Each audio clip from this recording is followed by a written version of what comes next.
ఏకాద్ అని పిలుస్తారు. ఒక్కడే అనడానికి ఏకాద్ అన్న పదమును వాడతారు హెబ్రీ భాషలో. లేకపోతే ఈ బైబిల్ ఒకటి అని చెప్పటానికి ఇది సంఖ్యను చూపిస్తుంది కదా. ఒక బైబిల్.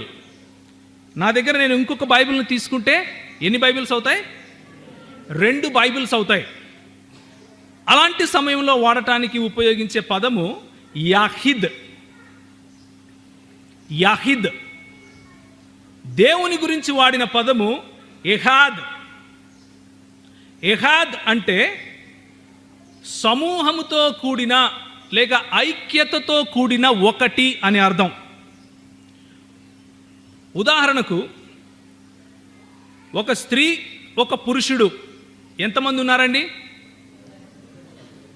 ఒక స్త్రీ ఒక పురుషుడు వారిద్దరూ కలుస్తే ప్రభు ఏమన్నాడు? వారు ఏమవుతారన్నాడు? ఆదికాండము 2వ అధ్యాయము 24వ వచనం. ఆదికాండము 2వ అధ్యాయం 24వ వచనం. కాబట్టి పురుషుడు తన తండ్రిని తల్లిని విడిచి తన భార్యను హత్తుకొనును, వారు ఏక శరీరులు, ఏక శరీరము అవుతారు. ఎన్ని శరీరాలు ఉన్నాయి అక్కడ? ఎన్ని శరీరాలు ఉన్నాయి? కానీ వాళ్ళు హత్తుకున్నప్పుడు ఏమవుతారు? ఇక్కడ వాడిన పదము ఎహాద్. దీనిని ఏమంటామంటే సమూహము గల లేకపోతే ఐక్యత గల ఒకటి అని అర్థం. మన దేవుడు అద్వితీయుడు అన్నప్పుడు వాడిన పదం కూడా ఎహాద్. అదేవిధంగా ఇంకొక వచనం చూడండి.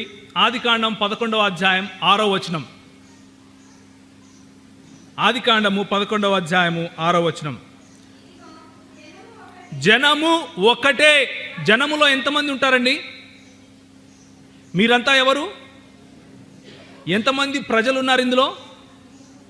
ఒక 100 మంది ఉంటారా? కానీ జనము ఏంటంట? ఒకటే అన్నప్పుడు వాడిన పదము కూడా ఎహాద్.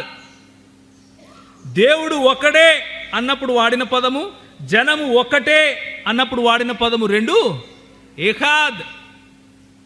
నేను ఈ మాట చెప్పి ఎందుకు పదే పదే ఈ మాటలు చెప్తున్నాను అంటే, మన దేవుడు తనను తాను బయలుపరుచుకున్నప్పుడు ప్రవక్తల ద్వారా ఇస్రాయేలు జనాంగానికి